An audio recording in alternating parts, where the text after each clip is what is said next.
We're at the start of hurricane season, and the Caribbean is preparing itself for an unusually early storm. Now this year, with Tropical Storm Brett expecting to bring some heavy rains to some of the islands, our Washington, D.C. correspondent Rachel Knapp, she spoke with FEMA on this and how the agency is preparing for the upcoming storms.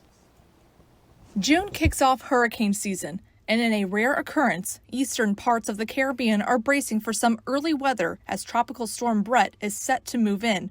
Some meteorologists believe once it moves into the Caribbean later this week, it will weaken, but they expect heavy rains in the region. FEMA is ready for this upcoming hurricane season. We spoke with the Federal Emergency Management Agency, better known as FEMA, on how the agency is prepping for this season of storms. We have people across the country, especially in those areas that are likely to be impacted, ready to go once those storms hit. We have a bunch of resources and commodities pre-positioned to be able to move once those storms pass. FEMA says they work with their local partners as well as other federal agencies to be prepared for the upcoming storms. They also have 3 tips for people who live in hurricane, typhoon, or even tornado zones. The first thing is to know your risk.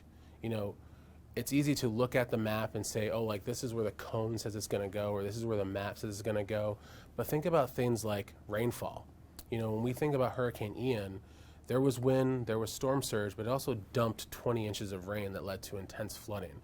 So we want people to know what their individual risk is based on where they live. The second piece of advice? We also want people to know how they're going to get information. So we want people to go to trusted news sources like the folks I'm talking to today, but also go to things like the National Weather Service. FEMA also has an app that you can download right to your mobile device that can tell you emergency alerts if you need it. And the third? Make a plan. So, it's great if you have the information, it's great if you know your risk, but if you don't have a plan, it doesn't really mean anything. And recoveries do take time, but they are reassuring people that they will be there for as long as it takes. In Washington, D.C., Rachel Knapp reporting.